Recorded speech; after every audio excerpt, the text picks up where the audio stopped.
Bonjour, c'est Cryptolis, bienvenue dans la quotidienne, notre rendez-vous matinal du lundi au vendredi pour analyser les news crypto et bien évidemment un petit peu tout ce qui se passe sur le côté macro.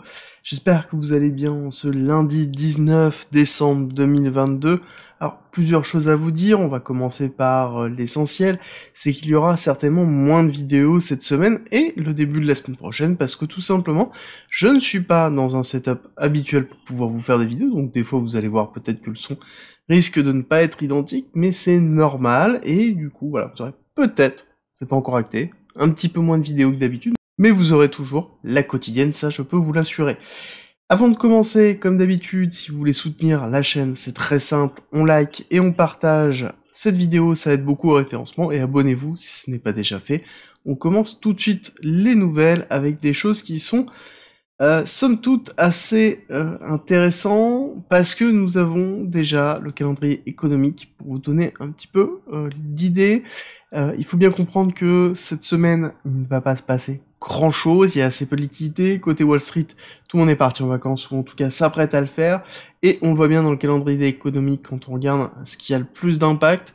On va avoir, oui, les chiffres du PIB, mais ça reste uniquement des chiffres spéculatifs sur le troisième trimestre.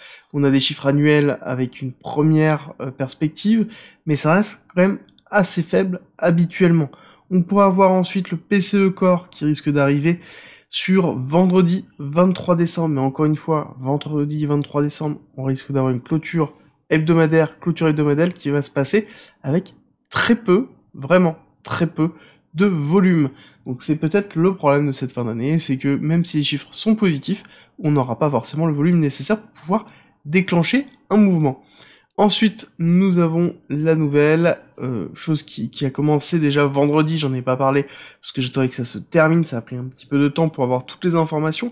On a eu Raydium qui est un DEX, donc un échange décentralisé de Solana, même un des principaux, qui a souffert de 4,4 millions de dollars de pertes à cause d'un exploit qui n'est pas basé par rapport à la plateforme en elle-même, mais par rapport au fait qu'il y a une des adresses mail administrateurs qui s'est fait hacker et qui a été du coup exploitée. Ça a mis un petit peu de temps pour déterminer d'où ça venait, mais encore une fois, ça nous rappelle que la DeFi est jeune, les smart contracts peuvent être à risque, mais ce n'est pas tout. La preuve, même du simple hack habituel, ça fonctionne toujours, et donc ça montre à quel point on doit être cohérent dans la façon dans laquelle on protège tant ses adresses mail, ses mots de passe, sa clé privée, ou tout ce qui est lié à un exchange centralisé ou décentralisé.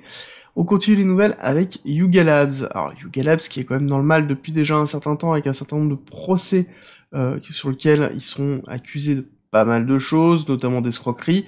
On a à côté Yuga Labs qui a lancé eux-mêmes un propre procès contre plutôt le créateur, l'artiste Ryder Reeves et Jeremy Cohen pour usurpation de l'utilisation de l'identité des apes de NFT à travers des propres créations d'eux-mêmes.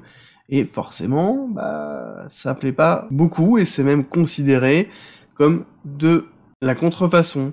À voir comment ça va se dérouler par la suite. En tout cas, ça avance de ce côté-là, étant donné qu'ils ont justement validé, en tout cas, la cour américaine a validé, rejeté la motion justement pour empêcher le procès qui avait été effectué par Ryder Reeves et Jeremy Cohen, pour pouvoir continuer ce procès-là, à voir comment ça va se passer par la suite, à savoir que les frais d'avocat pour Yuga Labs risquent d'être très très salé sur le long terme.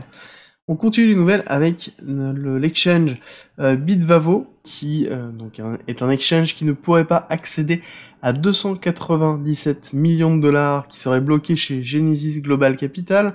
On rappelle, Genesis, qu'est-ce que c'est? Ça appartient à Grayscale, ou en tout cas fait partie du groupe, et Genesis est au cœur de toutes les plateformes de lending. C'était Genesis qui, justement, je vous avais fait un thread dessus, plaçait les fonds derrière, prêtait en tout cas à des grands acteurs, plaçait les fonds, et ensuite rétribuer le yielding à différentes plateformes de yielding justement, qui derrière vous proposait un taux d'intérêt dans lequel il prenait une marge, et Genesis prenait une marge. Le problème, c'est que suite à un crash de FTX, on sait que Genesis a souffert énormément. Genesis avait souffert avec 3IC, principalement, donc on se retrouve dans quelque chose où on sait que Genesis n'arrive pas à débloquer les fonds, il leur faut plus d'1 milliard de dollars pour pouvoir débloquer, et on voit que Bitvavo fait partie des personnes impactées par Genesis, et ce n'est pas les seuls, vous allez voir derrière. Bitvavo confirme par contre que ça n'impacte pas leur fonctionnement, que c'est quelque chose qui arrive, mais a priori, ils ont des problèmes de liquidité et ont suspendu les paiements jusqu'à ce que ce soit résolu, bien que, attention, ils n'ont pas de problème, a priori, encore une fois, avec un petit grain de sel, de problèmes financiers, que c'est juste concernant cette offre de earning qui a été touchée par, justement, Genesis. Et ensuite, nous avons Gemini qui nous confirme la création du regroupement de créditeurs pour 900 millions de dollars, donc qui sont bloqués dans Gemini, à cause principalement de Genesis, même principe. À savoir que ce comité a pour but, principalement, de pouvoir déterminer une solution pour récupérer des fonds. Alors, je vous cache pas que la solution, elle va être assez simple, elle va se porter sur 2 points. 1, le montant, est-ce qu'ils vont récupérer un pourcentage des fonds qu'ils ont effectués, et le délai. Je pense que le délai va jouer énormément sur la capacité de pouvoir recréditer une partie des fonds, ou en tout cas un volume important des fonds.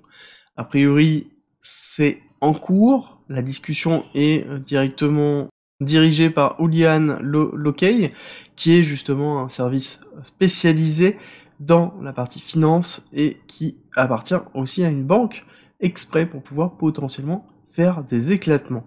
Dernière nouvelle qui est plutôt positive, qui est basée sur le Nigeria et le BTC. On sait que le Nigeria utilise énormément de crypto-monnaies, enfin en tout cas les Nigérians, et ça fait partie des tranches certainement qui l'utilisent le plus, et on a des informations comme quoi il y a une loi qui est en train de se mettre en place sur l'utilisation du BTC comme moyen de paiement, alors qu'il serait légal ou non légal, c'est pas encore précis, mais en tout cas, le fait qu'on accepterait le moyen de paiement Bitcoin sur l'ensemble de la nation nigériane, ce qui serait positif, en tout cas pour l'adhésion générale du Bitcoin, parce qu'on aurait une véritable valorisation sur un pays qui utilise déjà énormément la crypto-monnaie.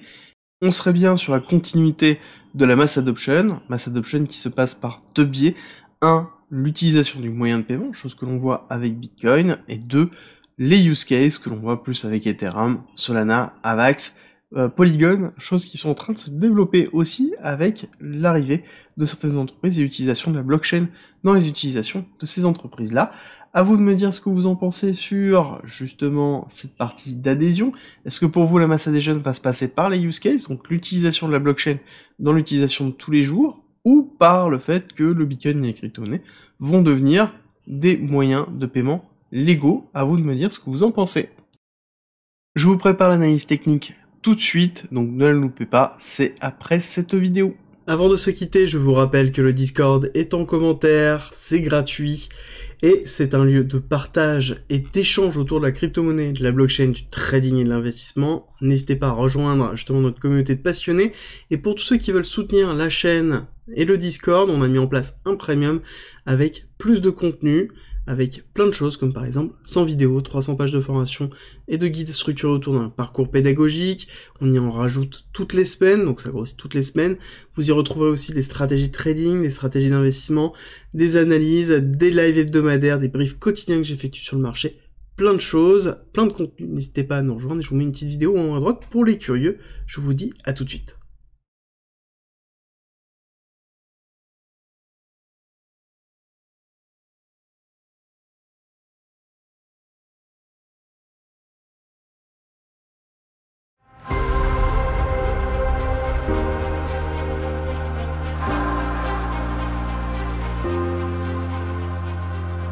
Si tu aimes mon contenu, n'hésite pas, partage, like, ça m'aide énormément, et rejoins-nous sur Discord.